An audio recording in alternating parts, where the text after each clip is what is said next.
ලංකාවේ ගොඩක් ප්‍රදේශ යට වෙලා වතුර බහිමින් තියෙන්නේ.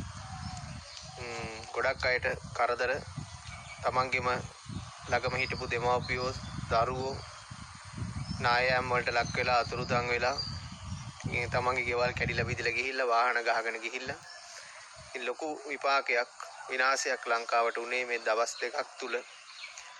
මේකෙන් අපිට ගන්න පුළුවන් දේ තමයි අපි මේ භෞතික වශයෙන් කොච්චර දේවල් රැස් කරත් අපේ ඇස් ඉදිරි පිටම අපි දැක්කා ගෙවල් කඩාගෙන යන විදිය, වාහන ගහගෙන යන විදිය, තමන්ගේ සහෝදර සහෝදරියෝ නෑදෑයෝ යාළුවෝ නෑදෑයෝ ඔය කට්ටිය කඳුලට යට වෙලා දවස් දෙකක් විතර යනකම් හොයාගන්න බැරුව අතුරුදහන් වෙලා ගියපු විදිය.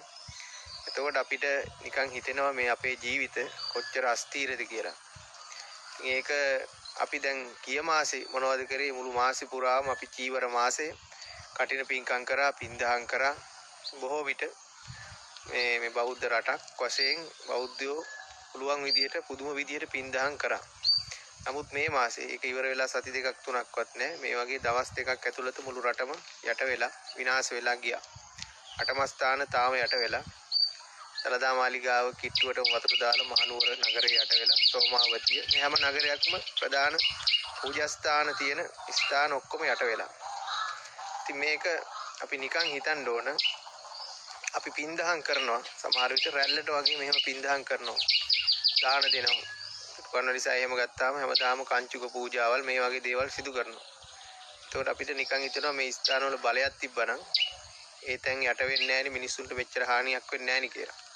එහෙම හිතන්න පුළුවන්. හිතන එකත් සාධාරණයි. නමුත් අපි නිකන් හිතන්න ඕන මේ දානමාන දෙන පින්දහම් කරන අපි තුල කොච්චර ගුණ යහපත්කම් තියෙනවද කියලා.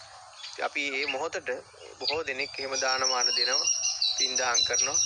ඒ වුණාට අපිට පොඩ්ඩක් එළියට ගියපුවම පොඩ්ඩක් එහෙට මෙහෙට ගියපුවම මේ ඊර්ෂ්‍යා, ක්‍රෝධ, මෝහ, තරහ, ද්වේෂය මේ වගේ දේවල් නිරන්තරයෙන් ඇති වෙනවා. ඉතින් මිනිස්සු බහුතරයක් මේ ලංකාවේ දේශසහගතව පාරේ වාහනයක ගියත් තරහින් ගමන් කරන්නේ.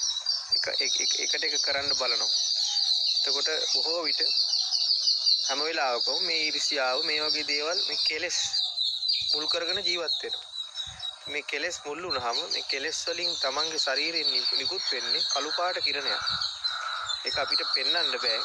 නමුත් අපි තුලින් නිකුත් වෙන්නේ මේ කෙලෙස් සහගතව, දේශ සහගතව, වෛර සහගතව, ක්‍රෝධ සහගතව, ඊර්ෂ්‍යා සහගතව එහෙම ඉන්න කෙනෙකුට එකින් එකට එක කර කර ඉන්න කෙනෙක්ගෙන් ශරීරයෙන් නිකුත් වෙන්නේ බ්ලැක් එනර්ජි එකක්. නරක කළු පාට කිරණයක්.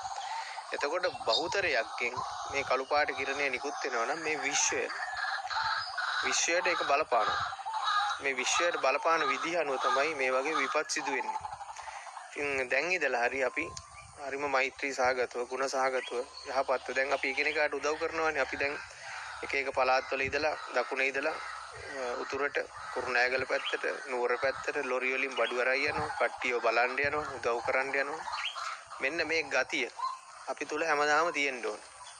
අපි ජාතියක් වශයෙන් හොඳ මිනිස්සු. සිංහල කතෝලික වෙන්න පුළුවන්, මුස්ලිම් වෙන්න පුළුවන්, බෞද්ධ වෙන්න පුළුවන්. මේ කරදරයක් වුණාට පස්සේ මිනිස්සු එකතු වෙනවා. එහෙම ගතියක් තියෙනවා. වාහනයක් ඇක්සිඩන්ට් වුණොත් දුවගෙන ගිහිල්ලා එල්ලෙඩ්ඩු අනතුරටපත් උනායි හොස්පිටල් වලට ගිහින් දානවා. ඒ දේවල් කරනවා. කරලා ආයෙ පාරක් ඉස්පතු වෙනවර. ඊර්ෂ්‍යාව, ක්‍රෝධය ඒක නිකන් පුරුද්දක් කරගෙන තියෙන්නේ. එදිනෙදා. ඉතින් ඒ වගේ මිදුණා නම් මන් දකින්න ධර්මයට අනුව මේ විපත් අඩු කරගන්න පුළුවන්. බහුතරයක් වශයෙන් අපි ඔක්කොගේම එතකොට සුදු පාට කිරණයක් තමයි අපි තුලින් නිකුත් වෙන්නේ. ඉතින් ඒක වෙන පොඩ්ඩක් හිතන්න. අපේ ඇස් ඉදිරි පිටම අපි දැක්ක මේ කාර් වල යට වෙලා පවුල් පිටින් යට වෙලා යනවා කාර් එකක් ගහගෙන ගිහිල්ලා. එතකොට වෑන් තමන්ගේ බාහිර දේවල් අපි කොච්චර ආදරය කරත් අන්න ඒ බාහිර දේවල් අනිත්‍යභාවය තමයි මේ පෙන්වන්න කරේ. අනිත්‍ය දුක්ඛ අනාත්ම කියන එක බුදුරජාණන් වහන්සේ පැහැදිලි කරලා දුන්නේ මේ හේතුව නිසා. ඉතින් මේ දේවල් අපි අමතක කරන්න ඕනේ. අපිට සති දෙකෙන් අමතක වෙන කතාවක් තියෙනවානේ. අමතක කරන්නේ නැතුව අපි ධාර්මිකව ජීවත් වෙන්න ඕන.